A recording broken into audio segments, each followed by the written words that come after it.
Sakit daw sa ulo nitong si Janice, ang kapatid ng jowa niyang si June. Paano ba naman? Sa lahat na lang daw ng problemang pinagdaraanan nitong magjowa na si Janice at si June, itong kapatid ni June na si Mariel, grabe kung pakialaman ng kanilang relasyon. Sabi pa nga po ni Janice sa amin, hindi raw nawawalan ng payo itong si Mariel kahit hindi naman daw hinihingan ng opinyon. Okay, ang pakiramdam tuloy daw nitong si Janice, hindi raw siya gusto ng kapatid ni June. Ito, kausapin na natin agad mula sa Santa Mesa, Manila. 25 years old si Janice. Hello Janice, magandang tanghali sa'yo. Hi po, magandang tanghali po. Janice, ikaw ba ay ka-live-in mo ba itong si June or hindi naman? Hindi po kami magka-live-in, pero may times po na ikitulog po ako sa kanila. Kailan nangyayari na madalas kayo napapakialaman nitong si Mariel? Ano ba si Mariel? Mas matanda kay June? Opo, mas matanda po ng 2 taon po. Sa papaanong paraan ba kayo parang sinasabi mo na napapakialaman naman kayo masyado nitong si June sa relationship ninyo? May times po pag kunyari po magkausap po kami sa phone tapos nag-aaway po kami, naririnig ko po sa background na parang away daw po, mag-break na lang daw po kung ganun din naman. Yung mga pinag-aawayan nyo, ano ba to? Yung mga petty tampuhan lang, mga maliliit na bagay lang. Kumbaga, pa-cute na awayan lang. Opo kuya po, yung hindi naman kailangan mag-break po. Gaano na ba kayo katagal na magkasintahan nitong si June? Nagkaka-1 taon lang po. Okay, so naka-anniversary na. Simula nung una ba ay ganyan na talaga si Ate Mariel ninyo? Ngayon ko lang po kasi siya, recently ko lang po kasi siya nakakasalamuha na tas nakikialam po siya. So siguro po siyang ganun. Oo. So baka naman na tiyempo lang, mga ilang instances na, ilang pagkakataon na nakialam, o baka naman katulad niyan, si June naka-speakerphone no nag-aaway kayo. Tama? Naka-speakerphone. Naka-video call. Naka-video call, ibig sabihin, naka-speakerphone nga rin, hindi naman siya naka-headset. So, nandun lang naman si Ate Mariel niya sa background, naririnig, ay nako, away-away, di na lang kayo maghiwalay. Hinarap ka ba talaga doon sa video call o hindi naman? Hindi naman po, Kuya Poy. Pero, di ba po, natutulog po ako sa kanila. Parang hindi po ako kinakausap ng ayos, lang po, ganun. Ba't kakakausapin na maayos? Sabi mo, natutulog ka nga. Kapag pumupunta ka doon. Yung pala, natural, pagkatulog ka, wala na munang usap, di ba? Okay, pagka pupunta ka doon, so habang nakatambay kayo, nagpapaantok, andun lang sa sala, ay hindi ka kinakausap ni Ate Mariel. Bakit hindi ikaw mag-initiate ng conversation? Mga hi, hello lang po, Kuya Poy, kasi nararamdaman ko nga po na ayaw niya po sa akin. Baka naman ikaw lang ang nag-iisip niya na nag-hi naman pala, nag-hello. Pero kapag syempre bahay nila yon, di ba? Nasa bahay ka ng jowa mo. Sino ang unang bumabate? Ako po, pag dumadating po ako sa kanila. Pagka nauna ka, dumarating sila, nagbibigay-pugay ka naman. Bibigay ng respeto. Magandang gabi po o magandang hapon po, ate. Kanyan. Sinasagot ka naman. Tumatango lang po siya, tapos papasok na po siya ng kwarto, ganyan. O di yun, ina-acknowledge naman pala na nandun ka. Hindi naman siya naka-ismid, hindi naman ba nagbabagsak ng mga gamit? Hindi naman po. Hindi naman pala sa ganun. Baka pagod lang din. You give her the benefit of the doubt. Okay, hindi kasi natin alam talaga. Baka yun lang yung impression mo doon sa atin, itong si Mariel. Kaya nga tinatanong ko sa'yo, gaano ba kadalas to? Every time ba na pupunta ka sa bahay nila, ganun siya, masungit, hindi para mabigat ang loob sa'yo? O meron namang minsan na nakausap ka naman? Kailan yung huli yung pag-uusap na medyo mas mahaba-haba? ano pa po eh. Siguro summer pa po. Mm-mm. Nung hindi pa po ng jowa ko. Nung hindi pa, Madalas po yung pag-aaway. yung pag-aaway nung jowa mo. Okay. Opo. Ano nga naman kasi ba ang pinag-aawayan ninyo? Baka naman, alam mo kasi, ilang taon na ba si Ate Mariel sa tansya mo? O kahit wag mong tansyahin. 27. O yun, kung alam mo talaga. O yan, 27 years old, may jowa na rin ba siya? Wala po sa pagkakaalam ko. Ayun yun. Oo, yun yun. Kasi yung kapatid niya may jowa, siya wala. Intindihin mo na lang. Ganon din talaga yun. Well, it could be. No, it could be that reason, na, ay naku, jowa-jowa kayo, ang gulo-gulo nyo naman. Wag na lang kayo mag-jowa, tumulad kayo sa akin, wala pang gulo. Alam mo na yun, bata pa rin naman kasi si Mariel, and it's her choice kung magkaroon siya ng relationship. Ano naman ang sabi ni June tungkol sa laging pagsusungit naman sa'yo ni Mariel? Hayaan ko na lang daw po. Mhm. Intindihin ko na lang. Intindihin na lang. Oo, kasi wala ka naman dapat kaya nga tinatanong ko sa'yo, dinadabugan ka ba, iniismiran ka ba, sinusupladahan ka, hindi naman dumarating yung pagkakataon na namumura ka, 'di ba? Hindi naman, naiinsulto, hindi naman. Opo. Oo, ganun lang naman din talaga. Kahit sino naman na nakatatandang kapatid na lagi na lang para nag-aaway kayo, ganyan.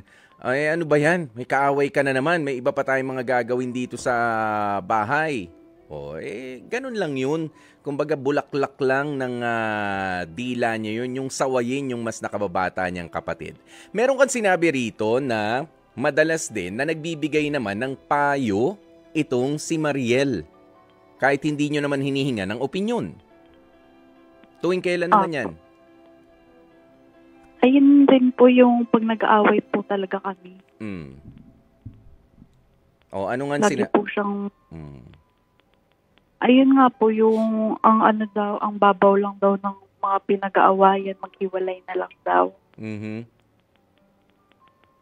Yun lang. Ayun po. Oo. Mm-mm.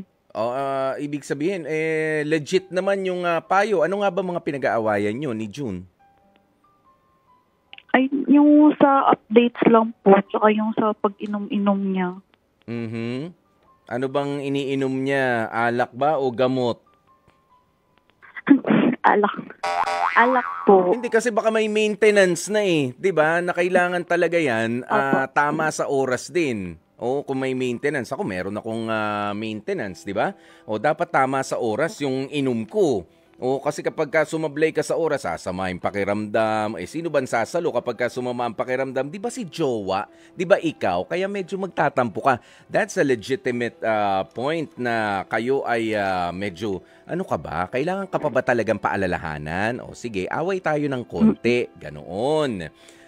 Pero, wala ba kayong realization din ni June sa inyong madalas na pag-aaway doon sa pagpigil-pigil nga ni Ate Mariel? Baka naman kasi nakakarindi ang tagal-tagal nung pinag-aawayan ninyo, hindi ka nag-update. Hindi mo ko inano kanina, nangatwiran na, nasabi na yung dahilan, bakit hindi nakapag-update. Sige ka pa rin. Naghahanap ka pa rin ng pagtatampo. Gusto mo pa rin susuyuin. Alam nyo, yan din ang problema kasi sa ibang mga magkakarelasyon. Basta galit ako sa'yo, suyuin mo ko. Ganun Ganun nangyayari. Ganun ba? Janice? Opo, may times po na napapahaba po yung pagbubunganga. Ayan nga. Sabi na yung ganyang klase ng pagsasalita mo, mabunganga rin yan napapahaba. Hindi, kasi pagka ganun, dapat maging considerate ka rin. Baka nga rin merong mga responsibilidad na, kumbaga, nalaman mo na ano ba ang dahilan kung ba't hindi nakapag-update sa'yo. Hindi ko sinasabi na napaka-petty. Importante rin syempre na mag-update ka, nasan ka na ba, kumain ka na ba. Pero of course, you have to, anong tawag mo rito, hayaan mo lang rin siya bigyan mo ng kalayaan. Bigyan mo ng kalayaan naman yung jowa mo. Ba't ang gusto mo ba yung tipong pagkakain na siya, sinasabihan ka kapag kakakain ka na? Hindi naman po. Di naman. Gusto mo lang, alam mo. Opo. Di ganun nga rin yun. Ikaw talaga, iniba ko lang yung tanong eh. Oh. Di ba? Yun din yun. Ikaw talaga. Oh. Kasi alam mo, ako dati nagka-jowa na ospital eh. Na ospital. Kasi, nagtatampo sa akin. Sabi ko, ba't di ka na nagre-reply? Kasi sabi ko raw ay ganyan ako noon nung pakyut-pakyut pa. Di ba? Breakfast ka na. Lunch ka na. Dinner ka na. Hindi ko pala siya na i-message ng breakfast. Hindi ko siya na i-message ng breakfast. Hindi siya nag-breakfast. Di ba? Hindi siya nag-breakfast. Nagutom. Lunch na. Sabi ko, nag-lunch ka na ba? Tinanong ko. Hindi na ako magla-lunch. Di pa ako nag-breakfast eh. Di ba? How childish. Diba? How childish yung mga ganong klase. But of course, it's a joke, ano? Pero wag naman darating doon sa ganong punto, Janice. Siyempre, ang tao, naturalmente, pagka nagutom, kakain yan. Wag yung, hindi mo naman sinabi na kumain ka na. Hindi pa tuloy ako kumakain. Magkalayo kayo na, sa ibang lugar kayo. May trabaho ka, Janice? Meron po. Si June may trabaho rin?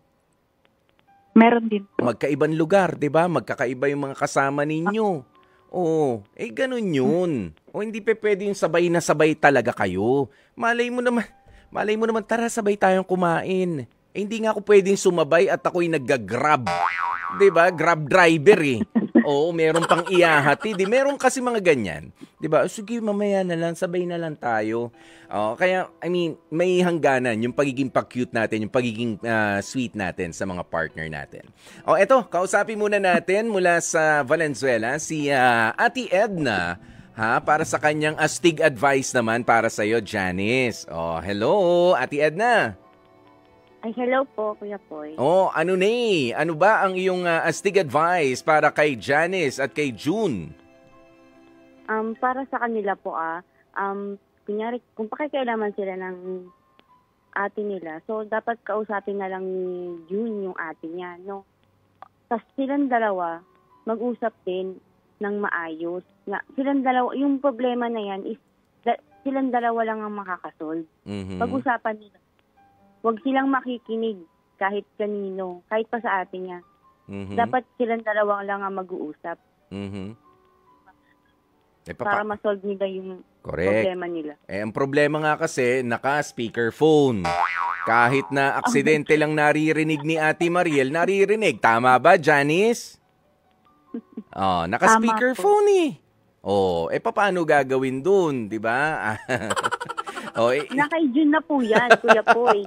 Kung pakikinggan niya yung ate niya. Diba po? Yun. Kaya maraming salamat nga. Sabihin mo kay June, earphones o yung earpiece, yung gamitin nyo pagka nag-uusap kayo. Lalo na yan kapag nag-aaway, huwag nyo nang ipinaririnig nga naman kasi sa ibang mga tao at nalalaman pa na meron kayong tampuhan, ke pa-cute yan, ke seryoso yan. Kayo lang munang dalawa. Tama naman ang advice nitong ating caller na si Ate Edna. 'Di ba? Thank you, Ate Edna. Thank you po, Kuya Poy. 'Di ba? Tama 'yun eh. Ito hindi man aksidente lang naririnig nung kapatid mo. But then again, yung katotohanan na kailangan din, Janice, na kaya ko sinisigurado kanina, nagbibigay pugay ka ba, nagbibigay respeto ka ba kapag ka nandun ka sa bahay ng boyfriend mo at bumibisita ka ba? Kasi minsan dyan na sisira, dyan medyo bumibigat ang loob ng mga taga doon sa lugar na yon. Lalo kapag ka hindi bumabati, pagka hindi ka bumabati na magandang umaga po, tanghali, hapon, parang pumasok ka sa bahay ng iba, magbigay ka ng respeto. Sabi mo na ibibigay mo naman yon kay Ate Mariel. Ngayon, may isa pang may isa pang diskarte. Meron ka bang pasalubong man lang na merienda para kay Ate Mariel, yung special na para sa kanya? Wala po yung para sa kanya lang. Para sa buong pamilya po nila. Ayun.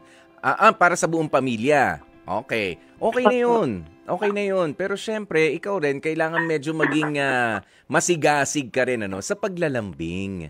ha, doon kay Ate Mariel. Kasi kung yan ang ganyan talaga ang personality niya, hindi na natin mababago yan. Pero I'm quite sure, over time, na kapag kayo ay madalas na ganyan, magaan lang ang loob nyo sa isa't isa, magiging maayos din ang pag-uusap ninyo. Naniniwala ako ron. Ikaw, Janice, sa tingin mo ba hindi mababago basta si Ate Mariel?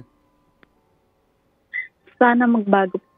Oo, magbabago yan. Kaya ito, bibigyan kita ng pagkakataon. O ano ba ang gusto mong sabihin kay June at kay Ate Mariel? O sige, sabihin mo na para gumaan-gaan yung pakiramdam mo. Go ahead. June, be, sana naman gumawa ka ng paraan para, alam mo yun, makalapit ako sa ate mo para hindi na yung, alam mo yun, parang masama yung tingin niya sa akin. Tapos sa ate niya naman, sana bigyan mo ako ng chance na i-prove na worthy naman ako maging girlfriend ng kapatid mo at hindi yung puro hiwalay-hiwalay na lang kami. Kaya Ate Mariel, may gusto ka bang sabihin? Ayun po, kuya po, yung sana mabigyan niya akong chance na pakita ko na worthy naman ako maging girlfriend ng kapatid niya. Yan. Kailangan mapanalunan mo rin ang kalooban ng pamilya ng boyfriend mo, 'di ba? Doon lang sa natural na paraan. Maraming salamat sa iyong pagtawag, Janice, ha? At balitaan mo kami, sana nga mag-improve ang inyong relationship nitong si Ate Mariel na ate ng iyong jowa na si June. Basta syempre, yung respeto sa mga kapamilya, sa mga kamag-anakan ng ating jowa, wag yan mawawala. Yan ang sikreto para mag-guide sa'yo sa successful na relationship ninyo. Thank you so very much.